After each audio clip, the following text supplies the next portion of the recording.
Hi everyone, we have WIM Svitlana Demchenko here with us. Svitlana, how are you? I'm doing great. How are you?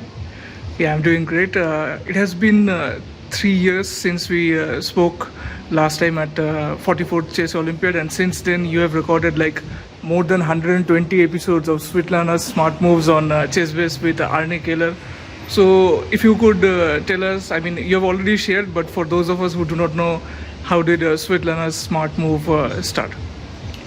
Yeah, so it started back in 2021 where ChessBase approached me and they wanted to make an English educational show. They already had some German ones, but they were specifically looking for a female host to do an English show, and that's how it started. And I'm just as surprised then that it has been going on for so long, for so many years, and we've been doing it as a weekly show.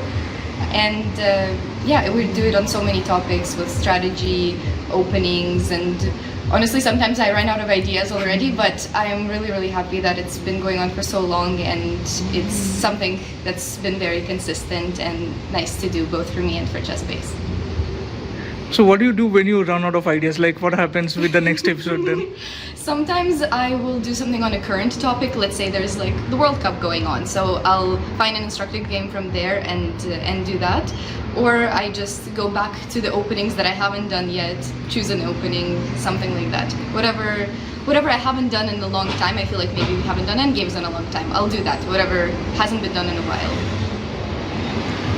You have released a lot of Fritz Trainer. If you could mention like which are those, and if any coming up anytime soon.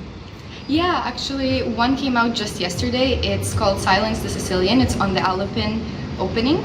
And before that, ever since we last spoke, I've released the one on the Leningrad Dutch and one on the King's Indian attack as well. So are you the one who selects those Fritz Trainer topics, or you have been given any option? Usually I will give a list of the topics that I like, and then ChessBase will tell me which ones of them haven't been done recently, and then we kind of agree on a topic. So it's kind of what I want as well as what they want. Svitlana, earlier this year in Canadian Women Championship, you secured second place, and last year you won that event. So if you could tell us how are those two events for you? Yeah, Canadian Women's Championship is something I try to play every year. It's kind of difficult because it's right during exam time for my school, but it's something that I always try to not compromise on and play regardless.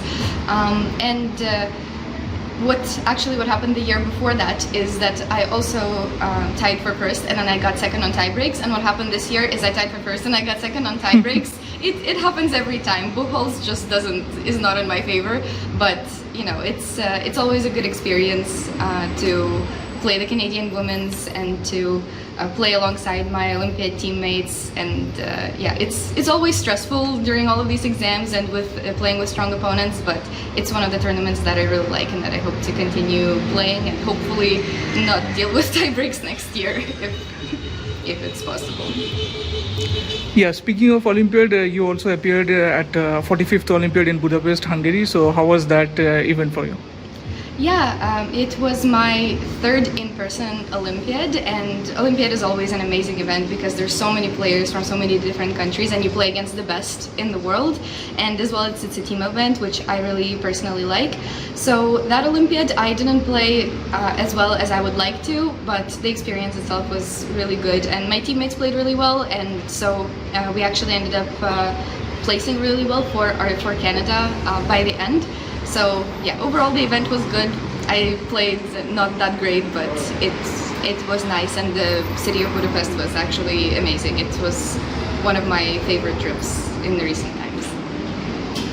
A couple of years ago, you started a Twitch channel called I think Sweta Chess, I guess, and you have over 8,000 plus subscribers. So if you could tell us how did you start it and how is it going currently? Yeah, for sure. I started it about a year and a half ago, and it's called Sveta Stream. I stream mainly on Twitch, and I try to do it maybe once a week, sometimes a bit more, sometimes a bit less, depending on my schedule. But basically that happened because I was at that point I was in my undergrad. I was not doing as much chess as I used to in my teenage years. Of course, like you mentioned, I still played Canadian Women's, Olympiads, things like that, but I did not study chess. I wasn't pursuing it professionally, and some part of me still missed it because I feel like once you start playing chess, it never really leaves you. And so I was thinking of a way that I could continue to stay in chess, but at the same time not do it on my own schedule, and that wouldn't include like playing tournaments, and that's how streaming came to mind.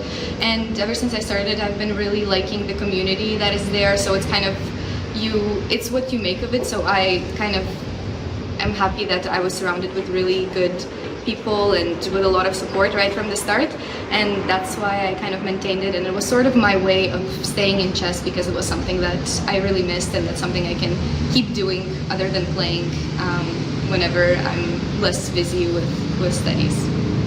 Yeah, your stream has a lot of variety. Not only it is chess, like sometimes we see your brother, your dog, sometimes you do GeoGuessr also, so you cater to a variety of audience, I guess? Yeah, that's true. I try to make it a bit different sometimes, like my dog joins, my brother joins, I play GeoGuessr as well, but a lot of it is chess, but I hope to, try some other games as well. It's always a great that you can do so many different things with something like Twitch or with something like content. So before coming to this tournament at Dole Trophy, you played a tournament, I think, in Benasque, Spain, and I think you had a great event. So if you could tell us, how was it for you?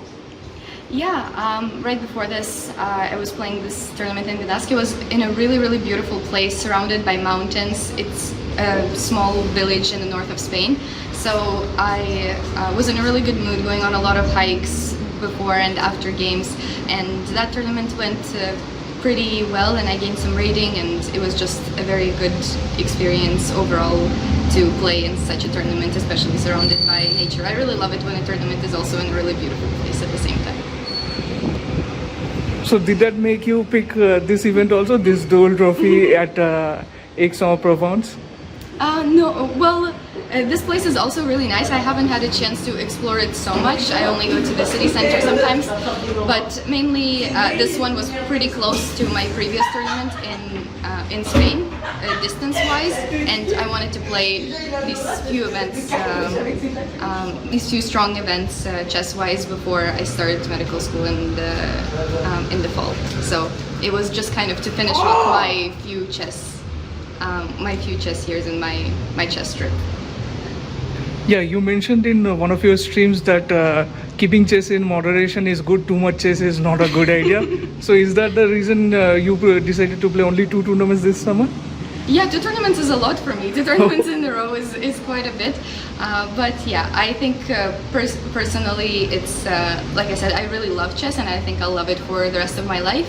But since I'm not pursuing it professionally, it's nice to have it in moderation, because then I don't get too upset and affected by results, but at the same time I get to do something I love. So it's a good combination, and I like doing other things as well, and I think sometimes that even helps for my mindset in chess. A few days ago, you made a post on Instagram that 4 more years at University of Ottawa after completing, I think, undergrad. If you could tell us. Yeah, sure.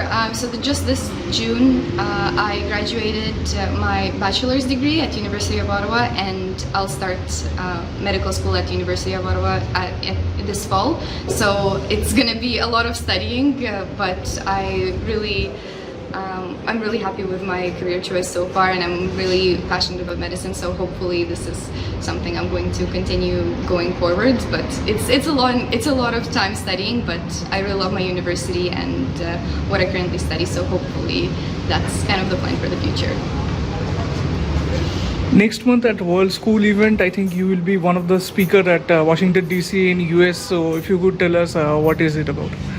Yeah, so there's going to be a summit held by the International School Federation and FIDE, and it's going to be held at the same time as the World School Championships. So it's going to be an event that will kind of that will kind of combine chess and talk about its benefits in education for children and how to promote chess in the future. So I will be one of the speakers on the social media side, where we'll talk about how to do chess promotion, how to tailor it to younger and different sorts of audiences. And I'm really excited to speak at that event because it's going to be the first time that I'll be doing something of that sort, like speaking at a summit. But I'm really excited because there's a really huge lineup of amazing speakers there as well. So I'm excited to both hear their presentations and do my own presentation on social media and different ways to promote chess. What's next for you? Next, next I'm going to spend a couple of days in France after this tournament. I'll visit some nice cities, travel around a bit, and after that it's going to be Washington DC. And after that I'll try to enjoy the rest of my summer vacation, do some more streams, do some more ChessBase work, and then I'll start studying full-time again. So I'll keep all of these chess things in my life as well, but from now on I'll be basically I'm going back to studying even more. Well, thank you very much, Svitlana, for your valuable time. I wish you all the best with your Tour de France and your future endeavors. Thank you so much.